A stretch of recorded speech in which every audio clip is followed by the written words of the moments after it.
हम लोगों ने थ्योरेटिकल कॉन्सेप्ट तो समझ लिया था कि व्यू पोर्ट करता क्या है। लेट्स से ये मैंने पेज सेव किया। एक सेकंड यहाँ पे मेरे पास कुछ मिस्टेक मैंने कर दी है अच्छा स्टाइल के टैग में कट कर रहा हूँ, स्टाइल के टैग में कर रहा हूँ तो यही होगा। ओके म्यूट कर दिया है सर, वो म्यूट कर दिया, हो गया म्यूट हो गया। ओके अब देखो यहां तक हम लोगों ने ये कॉन्सेप्ट तो समझ में आ गया, ये लाइन क्या करती है, ये लाइन कैरेक्टर सेट देती है। यहां तक क्लियर है सबको?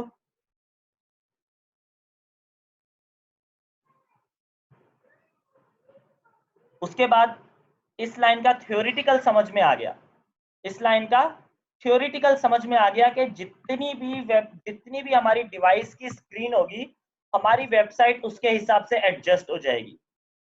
इसका तो समझ में आ गया, ये समझ में आ गया यहां तक। अब मैंने यहां पर एक बेसिक सिंपल पेज बनाया है, एक सिंपल पेज, सिर्फ एक स्टार्टिंग में एक पी टैग दिया हुआ है, स्टार्टिंग में एक पी टैग दिया है, उसके बाद मैंने एक इमेज का टैग दिया हुआ है और इमेज के टैग में मैंने एक इमेज रखी हुई है, सही है। आल्ट में कुछ भी दे दिया, अपना विड्थ और हाइट दे दी इमेज की, और यहाँ पे मैंने एक बहुत लंबा एक पैराग्राफ का टेक्स्ट दिया हुआ है, एक बहुत लंबा पैराग्राफ का टेक्स्ट दिया। यहाँ तक क्लियर है? बिल्कुल सिंपल पेज है और कुछ भी इसके अंदर खास नहीं है। मैं स्टार्टिंग में क्या करता हूँ, मैं स्टार्टिंग में ये दो लाइनें गायब कर देता हूँ, बल्कि मेटा की लाइन गायब करता हूँ, ये व्यू पोर्ट की लाइन गायब करता हूँ जो हमारे पेज को डिवाइस की विड्थ के हिसाब से सेट करती है। अब मैं इस पेज को ओपन करता हूँ, तो अब देखो आपका ब्राउजर पे तो ये पेज इस तरह से दिखेगा, पर चेक करते हैं ये मोबाइल पे किस तरह से दिखेगा।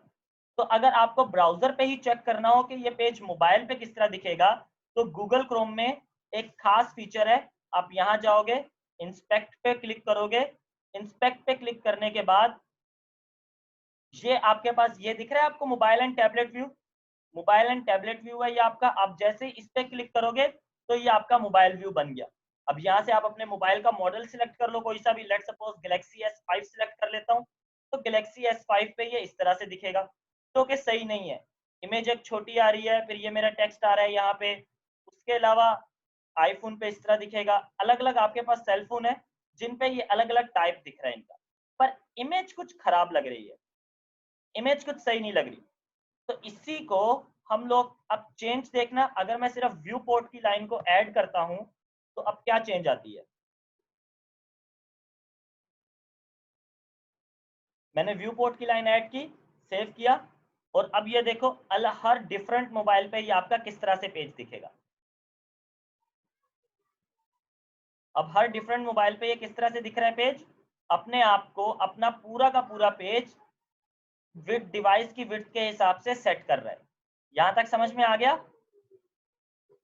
अगर मैं इसको ऑफ करता हूं तो ये मेरे पास डेस्कटॉप व्यू है कि लैपटॉप में ये इस तरह से दिखेगा, पर मोबाइल व्यू इस तरह से है कि मोबाइल व्यू में ये इस तरह से दिखेगा। यहां तक क्लियर है सबको? तो ये सारी सेटिंग कौन कर रहा है? ये जो हर मोबाइल में उसकी LCD के हिसाब से डेटा दिखे, ये सारी सेटिंग कौन कर रहा है? एक दफा और बता देता हूं, एक दफा फिर से रिपीट कर देता हूं। मैं सबसे पहले मैंने ये बैक गया, यहां से बैक गया, एंड यहां से मैंने अपने इस मेटा के टैग को डिलीट किया। इस वक्त अगर मैं यहाँ पे डेस्कटॉप व्यू में जाके चेक करता हूँ तो मेरा पेज बिल्कुल सिंपल दिख रहा है, कोई भी नुकसान, कोई भी खराबी नहीं है पेज में। पर याद रहे ये पेज किस पर खुला हुआ है इस वक्त? लैपटॉप पर खुला है, मोबाइल पर? कम ऑन यश, साथ साथ रिप्लाई करते जाओ। ये पेज किस पर खुला है, लैपटॉप पर खुला है, मोबाइल पर? लैपटॉप पर। अगर आपको देखना है ये मोबाइल पर किस तरह से लगेगा, लेट्स सी, चेक करते हैं कि ये मोबाइल पर किस तरह से लगेगा।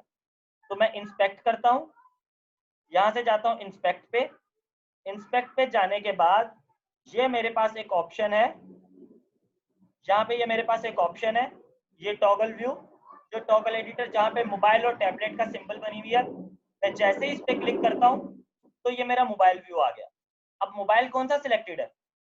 गैलेक्सी S5 सिलेक्टेड मोबाइल है। मोबाइल कौन सा सिलेक्टेड है? गैलेक्सी S5 सिलेक्टेड है, और गैलेक्सी S5 पे ये इस तरह से दिखेगा।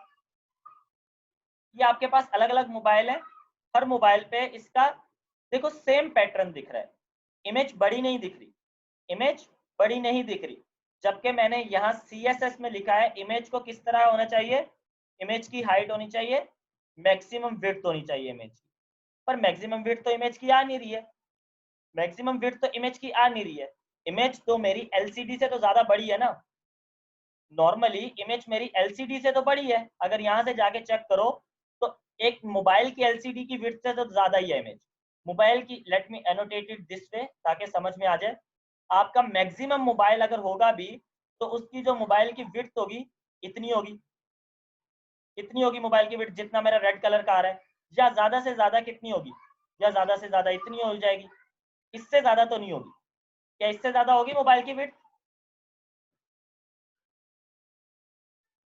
कम ऑन रिप्लाई, इससे ज्यादा होगी, पर इमेज तो मोबाइल से बड़ी है, इमेज मेरी मोबाइल से तो इमेज मेरी मोबाइल से बड़ी है, तो इसको मोबाइल पे किस तरह से आना चाहिए?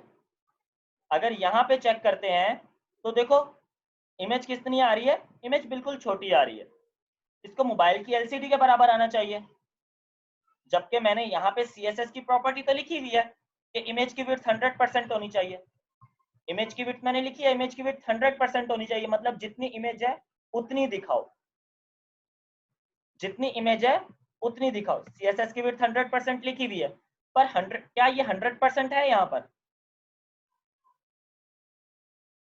क्या ये 100% है इमेज का? 100% शो नहीं हो रहा। अब किस तरह से शो होगा? अगर मैं यहां पर जाकर अपना व्यू पोर्ट ऑन कर देता हूं तो अब क्या है, अब मेरी वेबसाइट की विड्थ उतनी हो जितनी मोबाइल की LCD है, वेबसाइट की विड्थ कितनी हो जितनी मोबाइल की LCD है। अब जाके चेक करते हैं, तो अब देखो किसी भी मोबाइल पे हम लोग गैलेक्सी S5 पे देखें तो इमेज अपनी पूरी विड्थ में आ रही है, टेक्स्ट नीचे आ रहे हैं, मोटो G5 में भी इमेज अपनी पूरी विड्थ पर आ रही है, टेक्स्ट नीचे आ रहे हैं, पिक्सल 2 में भी ये आ रहा है, आपके पास अलग अलग मोबाइल के टाइप हैं और हर मोबाइल में इमेज कंप्लीट विड्थ में आ रही है, यहां तक क्लियर है? तो अब ये सारा काम किसने किया? इमेज को 100% विड्थ देके मोबाइल के हिसाब से हमारे पेज को किसने डिजाइन किया? इस लाइन में। तो अब समझ में आ गया मेटा की ये जो दो लाइनें हम मिटाते थे इनका काम क्या है? तो ये दो लाइनें हमें मिटानी चाहिए नहीं मिटानी चाहिए? जब हम लोग न्यू पेज बनाए तो क्या ये दो लाइनें हमें मिटानी चाहिए? नहीं, क्योंकि इससे हमारी वेबसाइट मोबाइल के लिए भी सपोर्टेड हो जाएगी। यहां तक क्लियर है सबको?